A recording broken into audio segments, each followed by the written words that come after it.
Would you like to accelerate your career and reach your full potential in just minutes a day?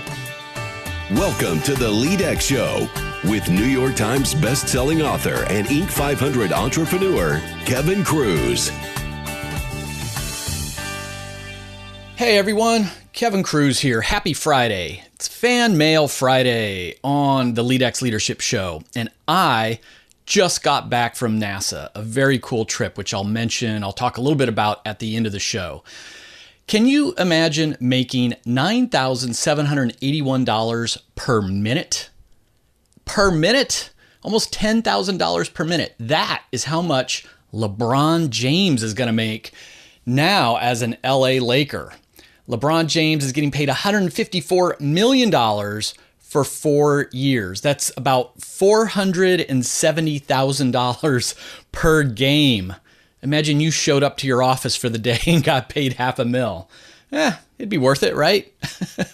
Anyway, good for LeBron. Of course, being a Sixers fan, most people in Philadelphia they actually thought the Sixers had a shot. They wanted LeBron to come to Philadelphia. He shares an agent with Ben Simmons, but the easy money had him going to LA because LeBron James' son is an up-and-coming high school basketball star, basketball player, and there's a great school out there for him. And most people think LeBron James is getting ready to set up his, Hollywood career post-NBA. So anyway, good for him.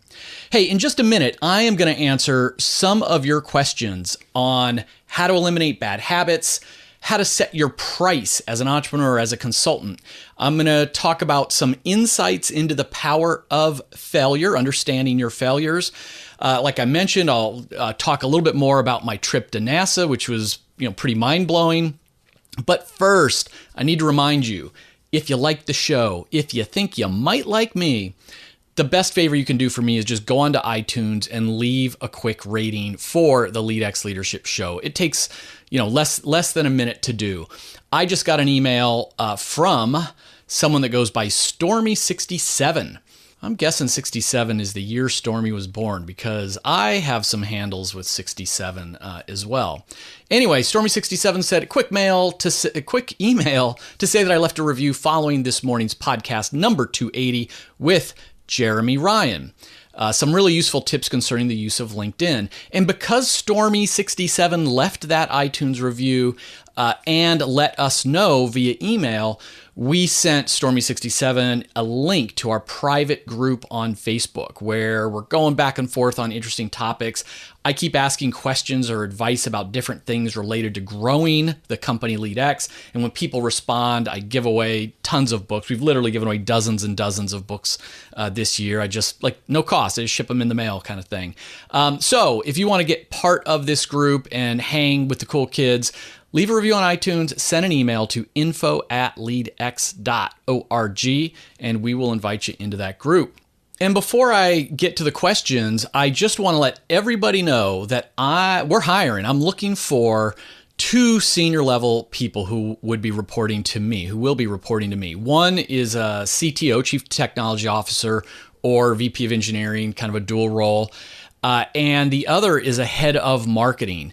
I'm looking for people that have, 5 or 10 years experience in a B2B SaaS startup. Right now, the jobs are posted on AngelList. That's angel.co. By the time this podcast airs, hopefully the same job post will be also up on the LEADx blog. So even if you're not right for it, but you think your friend is a CTO, you think your friend is heading up marketing at a fast-growing software company, then let them know. Let them know that LEADx is up and coming, doing cool work, making a difference on the planet, and put me in touch with them. I'd really appreciate that. Also, several episodes ago, I talked about how I created my leadership user's manual, how to create a leader user's manual. And it's like a one-pager that reviews, your personality traits, the do's and don'ts, quirks, etc., to help your team members to work with you, especially the newbies, the new hires who don't know anything about you. And I had neglected to post the actual one-pager up online. And just this weekend, I finally wrote the article and posted it up on Forbes. So you can get a written version of the step-by-step how to create your leader user's manual. You can see my real one with all of my data. It's kind of a funny thing to put out in the world. And so you could just Google Forbes Kruse, Kruse, user's manual, and it will come up as the first link. Or go to Forbes.com and use their search function for leadership user's manual. And again, in about a week, I will duplicate that article onto the blog. So let's dive into some questions. Here are 4 secrets to replace your bad habits with good habits. So this was a question, an email I got from Robert. Robert wrote to me, one of my goals is to read all those books I've been putting off. Another goal I have is to spend less time on my phone and electronics in general. Another goal I have is to break bad habits such as sleeping in and going to bed late, among other things. Do you have any advice on breaking bad habits in general? So Robert, thanks for the question. And you're thinking about it the right way, even if you don't realize it, meaning you've got your goals, your positive things you're trying to do, like read more books, but then you're also mentioning the bad habits, like sleeping in. You know, if you didn't sleep in, maybe you'd have more time to read books, etc., or less time on electronics. Maybe that's more time to read books. So when it comes to habits, the first thing we all need to remember is that the most powerful force for habits, for success, for doing what you want to do is your environment. It's your environment. Think about literally your physical environment. You know, if I have no potato chips sitting around in my kitchen environment, then I'm not going to eat, potato chips, and I'm going to probably, lose 1/10 of a pound that week. If I'm buying junk food, if I'm buying potato chips because my kids are around and they want chips, then I'm relying on my willpower not to grab them, especially when they're eating them, sitting next to me on the couch when we're watching TV. And we all know how that goes. Motivation doesn't last very long. Willpower really crumbles in the face of nice, salty, crunchy potato chips. I also like fries. I also like nachos. You can tell these are my weak points. So, part of this is we need to think about, okay, if environment is key to what we do, to our habits, good and bad, what do we do about that? And the idea is you want to introduce friction in your bad habits. You want to make it harder to do your bad habits. And you want to reduce the friction in good habits, make it easier to do your good habits. So that's the first 2 secrets: add friction and reduce friction.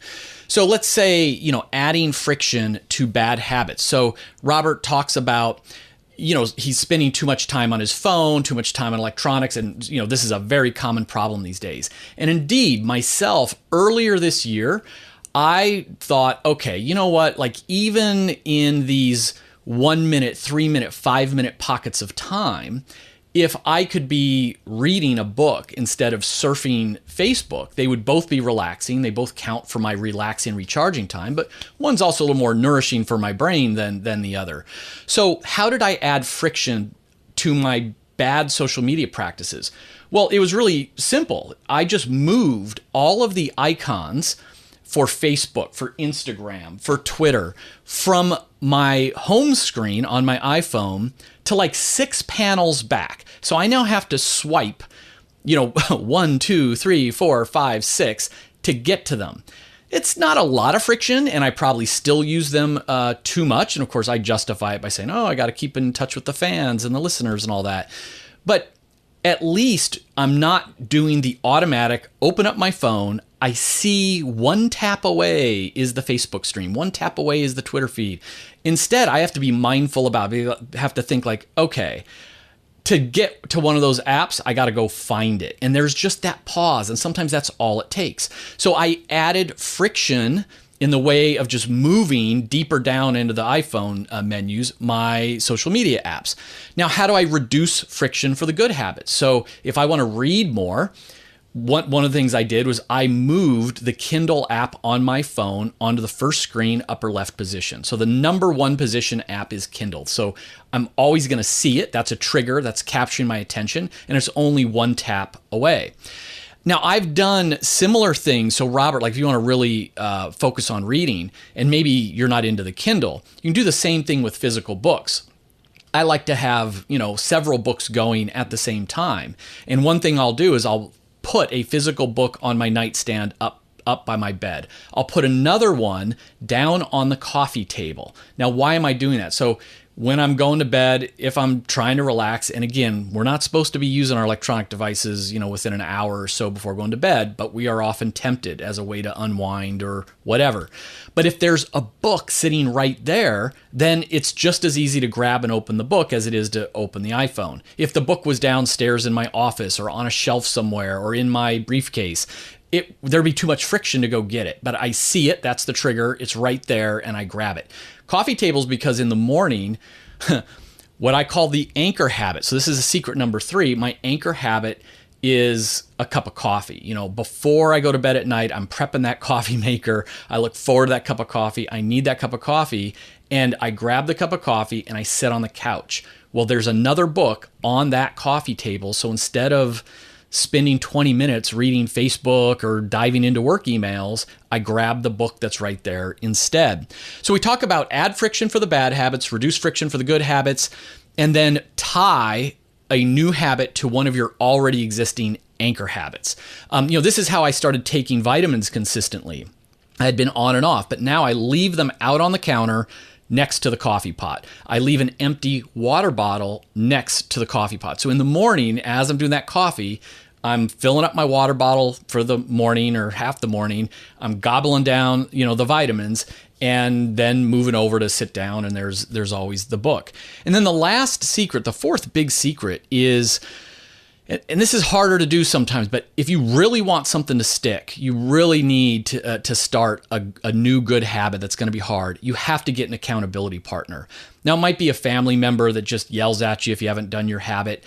Even better is someone who's doing it with you, someone that's going to get up and go jogging with you at 5 in the morning. And this is because psychologically, we will break a promise to ourselves far easier, far faster than breaking a promise to someone else.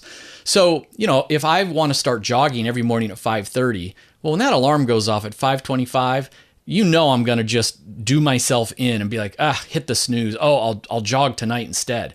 But if I know I hit snooze and my buddy Bill's going to be standing outside in front of my house waiting for me, well, I can't do that to him. So get yourself an accountability partner for all of your good habits. Join a book club, join a reading club, check in with someone online. How many pages did you read today? Monitor your social media usage. There's apps that will do that, or you can just open the battery usage on your iPhone in your settings, and it will tell you by minute how many minutes you're using each app. And, send your friend or your spouse a screenshot of your app usage every day and make it a challenge. Who can use Facebook the least instead of the most? Anyway, Robert, such a powerful question. Hopefully you found that helpful. Now, moving from productivity to entrepreneurship, I love all the variety of questions. I get this from Esan, I think I'm saying Esan, who wrote, I'm a trainer and a coach for new insurance brokers. I have recently launched my own company and website. I'm confused about pricing. I offer 2 courses, 1 full day each, full broker training, blah, blah, blah. There are different schools of thought. Some people say set your prices higher to build value. Some say price it lower so it's affordable for more new brokers.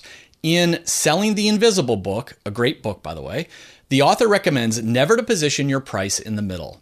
Okay, so first of all, congrats on being an entrepreneur and going out there and grabbing it. The world needs more entrepreneurs. And yes, so there's been a lot of studies, and conventional wisdom is, there's at the basic level 3 ways to price your product or your service. You can be the highest priced offering, you can be the lowest, the cheapest offering, or you can be somewhere in the middle.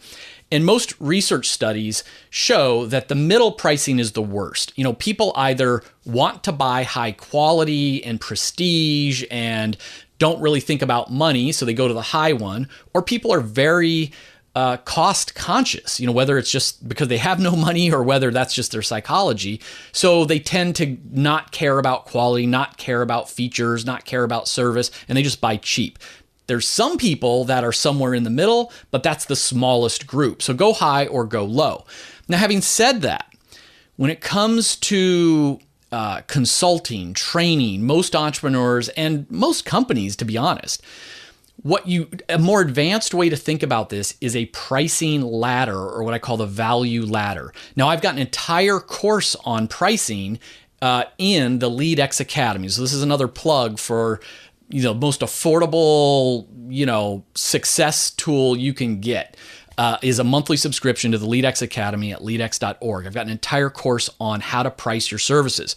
But the short version is visualize a ladder, and you want the cheap stuff on the bottom rungs of the ladder all the way to the really expensive stuff at the top. And so if you can imagine, as the pricing goes higher up on the ladder, the level of trust you need with your customers goes up as well. So a free offering could be an email newsletter. It could be blog posts. It could be articles, ebooks, white papers. So it doesn't cost anybody anything. They come to your website, they sign up, they give you an email, and they download your valuable information. Cost them zero. And there's little risk. So they didn't really need to trust you that much. They need to know you. Hopefully they'll start to like you. And it's like, well, I guess I'm trusting that, I don't know, this isn't total waste of my time. That's all the trust that they need. Now, what's one rung up the ladder from there? Well, I don't know. Maybe you're selling a $20 ebook. Maybe you're selling a $97 recorded webinar. What's up from there? Well, if they trust you and like your material that they've sampled at the lower levels, maybe now you're doing a $997 8-week video course with group coaching or something like that. So now you're at $1,000. Well, maybe at the $2,000 mark or the $5,000 mark, it's live workshops. They're going to come with 20 other people and spend a day or 2 days with you. It's a bigger commitment of time, bigger commitment of money. They need to sort of trust that you're not going to rip them off, that you're going to show up, and that your stuff is going to be valuable. What's more expensive than that? Now you're getting into like mastermind groups at like 20 grand a year, 10 grand, 20 grand a year. Above that is what they call done-for-you services. So instead of teaching someone, I don't know, how to set up their website for great marketing, you actually build websites for great marketing. These are done-for-you services. Now, this can apply to anything. When I think about a lot of my early businesses, I didn't understand what was going on at the time. I didn't have the model for it. But I'd be cold calling, Pfizer Pharmaceuticals over and over again. And finally, my lucky break would be when there's another strategy called productize your service, which is in the academy. But I would offer something that sounded very tangible that was like $5,000, $10,000. Well, almost any corporate trainer can get that approved or sign off on that. And the risk is low. Okay, it's not a very high visibility project. It's not a whole lot of money, but it would get my foot in the door. And then I'd so blow them away, of course, they would come back and say, hey, Kevin, we've got this 1-hour module on cardiovascular anatomy and physiology we need done. Would you be interested in bidding on that? Oh, sure. And now all of a sudden that's a $50,000 module or a $75,000 module. Then it's a product launch for a couple $100,000. Then it's a product launch and meeting for $1 million. And literally, it would take me about 12 to 18 months to go from a $5,000 sale to $1 million contract. And it's by, you got to be good. You got to be unique. You need to be the only one who does what you do. Again, I teach that in the course. I always believe price high. You are the expert in the world. You are better than everybody else and your pricing reflects that. And then you need to know, the basics of how to work an account, how to show up and wine and dine and get introduced to other people and bring value to people and start climbing up their organization chart. So you start selling to for my case, to a trainer, then I'm selling to a training manager, then a training director, then a training VP, and then I'm doing courtesy calls on the CEO. So anyway, think about that value ladder and work your way up. All right, the last thing I've got, it isn't quite a question, but it was a very insightful comment from Zbigniew from the Czech Republic. And he writes, you always ask your guests about failures. I was thinking, what if I was asked such a question? I've had a business for 8 years and I could mention a couple failures, but I'd struggle to define where they've been. However, while listening to one of your guests, I realized that we may be failing without realizing it. My point is, if I want to learn from failure, I have to recognize it first. So I looked back on my day and reconsidered my actions and realized there were several small failures. I just hadn't noticed them. Examples could be that I could have been better prepared for a meeting, so I could have been more effective, or I should have paid more attention to the timing, or I should have allocated more time for my MIT, et cetera, et cetera. So now I'm trying a little harder on me and to reconsider the actions of each day to recognize fails that I can learn from. Zabinya, great email and great insights. And that's it. It's funny. So I've had over 200 guests on the LEADx show. And usually when I ask that failure question, people laugh and be like, only one? Or how much time do you have? There was one guest, I don't want to mention his name, who when I asked him, I always let them know before the show that the question's coming. He's like, a failure? Well, I can't think of any. And I'm thinking, how can you be 40 years old running a business and not think of a single failure? It's our perspective, and we only grow from thinking about where could we have been better. And so this is exactly right. It's not to just say, when did I go out of business? When did I insult someone and get beat up at the bar? It isn't like massive failures. We can grow day by day, right? 1% better by looking at what we've done. Now, if you can do it daily, my hat's off. That's phenomenal. I try to reflect a little bit more weekly, monthly, and definitely I kind of run my life and my business in quarters, every 90 days, every 3 months. And so I really pause to think like, where did I fail on my goals in the previous quarter and why? And Zabinyak, it made me think of the book that came out earlier this year from billionaire hedge fund dude Ray Dalio. And his book was called Principles. And it's a gigantic book that is pretty much impossible to get through. But it's interesting to flip through and understand. And his basic premise, he's really an extreme guide. So at his company, it's a radical culture of not just openness, but like fierce, like you tell me and grade me today how I did in that meeting. And it's, even the direct reports criticizing the boss. And they all have these massive scorecards and all this stuff. And to me, it sounds like a little bit over the top and a little bit brutal. But this idea of analyzing your failures, that's what he said. Every time he lost money or had a bad year, whatever, he would go back and look for what was the root cause. What was the root cause? Now, this I found very powerful. And I'm going to be doing more with this in the months or even years ahead. But I started thinking about some of my failures in the last year in business and what was the root cause. And I started creating like a PowerPoint deck that only I see right now. Okay, I pulled this document up. I think it's so cool. Maybe I will have to share it out somehow. So I think about a failure or a repeated failure, and I think, what is the root problem? And then what is my new principle that I need to remind myself of all the time? So for example, I'm seeing here, root problem, Kevin is an optimist. My new principle, red team major decisions and initiatives. Ask, if this goes wrong, why and how will it go wrong? What will the cost be? Now, red team I'm using as a verb. That means like, even if you think something's a good idea, flip it around and try to attack that idea. Where is it going to fail, or what's the problem with it? And so, what happens is I often go all in with a freelancer, with a contractor, with a partner, with a new initiative. And I'm just such an optimist, and probably think I'm the smartest guy in the room as well, that I just assume it's going to work out. And often it doesn't. And so I need to realize, like, before I rush forward or before I make a major partnership, I need to pause and say, all right, now let's assume it's 6 months down the road and this blew up in a bad way. What would cause it to blow up in a bad way? And, here's another one where root problem, Kevin describes goals vaguely. My principle, make leadership intent specific. Describe budget, time, and quality measurably. And what I was finding is that quite often my freelancers let me down. I think I'm being really clear. I think, again, everything's going to work out just fine. And then I think they've missed a deadline or not delivered what they said they would deliver, etc. But they come back and think they have. So I realize, like, I might say, hey, we need to be able to launch this app on this date to our target audience. And I think that's pretty specific. But then, I need to realize, what does that mean? Like, with bugs or without bugs, all the modules or some of the modules, launch it on the iPhone or the iPhone and an Android device. Like, there's a whole nother layer of detail that I rarely get into that I need to get in more to. I'm scrolling through as this root problem. Kevin doesn't hold people accountable. Specify performance penalties is the principal, guarantees or refunds. So you can see this repeated thing where a lot of people steal my money and don't deliver. And it's true. Like, this is a big weakness of mine, is I don't hold people accountable. Let's see, root problem. Kevin assumes people understand his verbal instructions.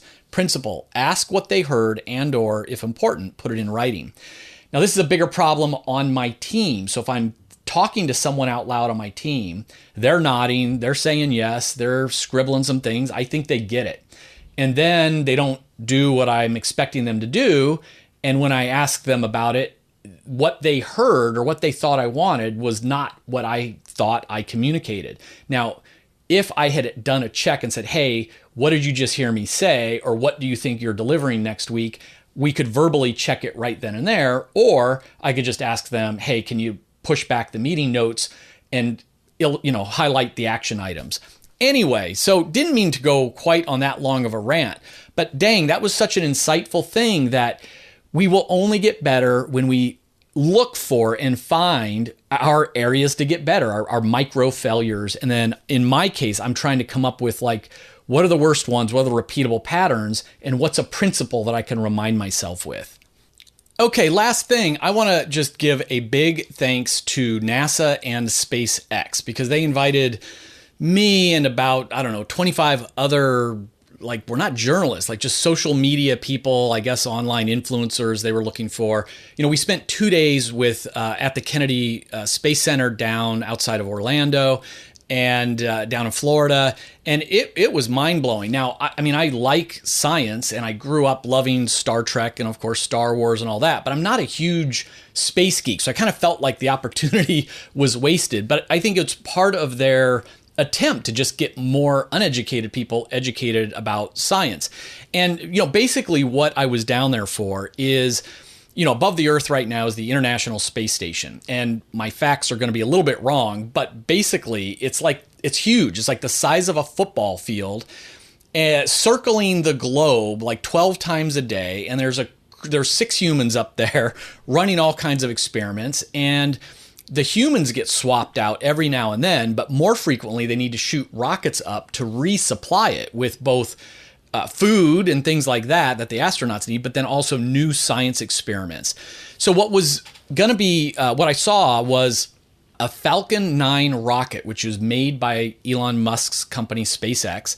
The Falcon 9 rocket launches a capsule, and they call that the Dragon capsule, up to the space station. And then when the Dragon capsule kind of navigates pretty close to the space station, going at, a bazillion miles an hour, and then the astronauts use a robot arm to grab the capsule, bring it in, and then get their goodies. So the day before the launch, we went to all the press briefings on what was on the capsule.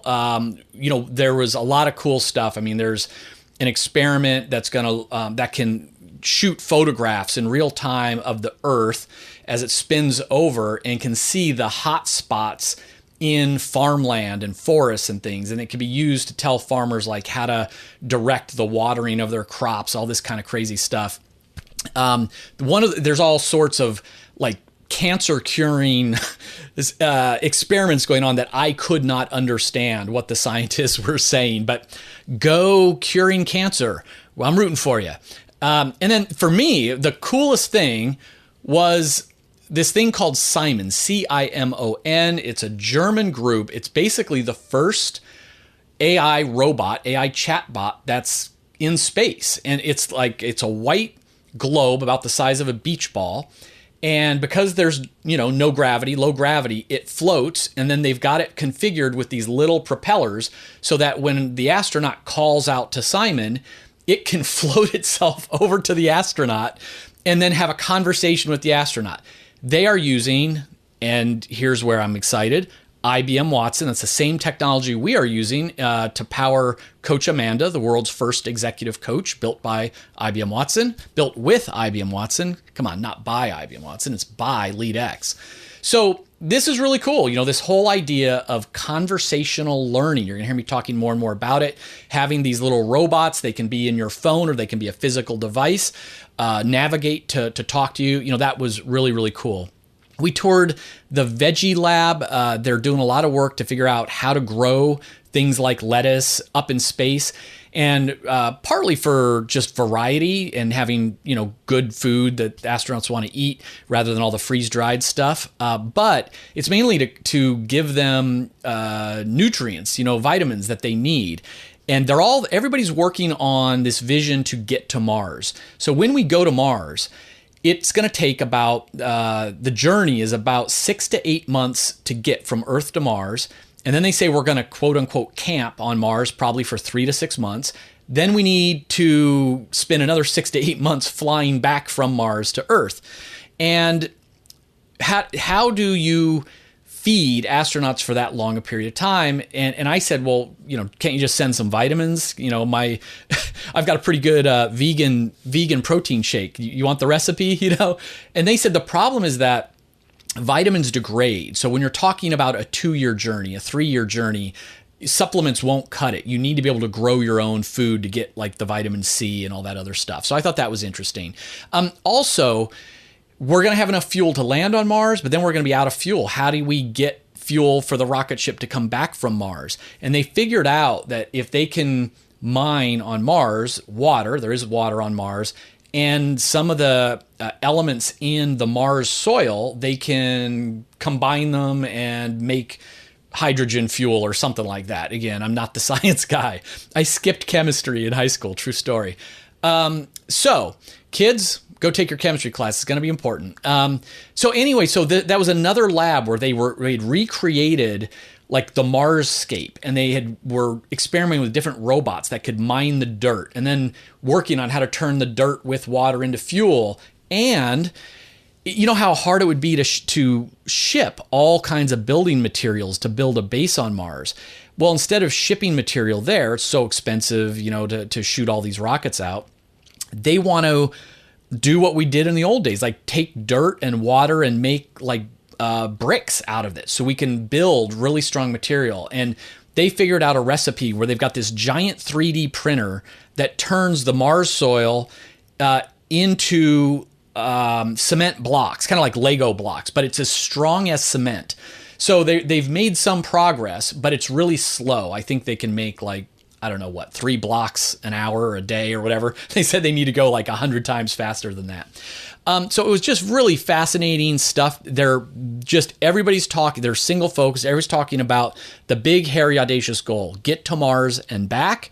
And we would ask questions about what happens when your robot gets a rock stuck in its claw and it can't dig the dirt anymore?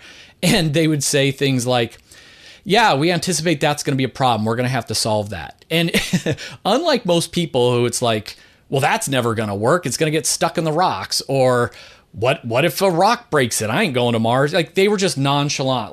we would ask all these questions yep, that's a big problem. We're going to have to solve it. Yeah, that's a problem. Someone's going to have to solve that. Yep, we're working on it. Hopefully we can solve it. It was just, again, failure, problem. It's just something we're going to have to learn how to do. Hey, how are you going to use your 3D printer to go from making 6 bricks an hour to 600? I don't know, but we're working on it. It was just an interesting vibe, very cool vibe there. Hey, if you want to see pictures or some videos from my NASA trip, I was putting those up on my social media stuff, mainly on my Instagram story, which is gone, but I've got some Instagram photos there too. I'm Kevin Author at Instagram. I was doing a little bit on Twitter. I'm at Kruse, Kruse on Twitter. And of course, go to kevinkruse.com to subscribe to my newsletter, leadx.org to subscribe to that newsletter, including free courses of the day, and Forbes.com for my articles. On that note, friends, have an amazing weekend. Remember, you are always leading. How are you going to lead today?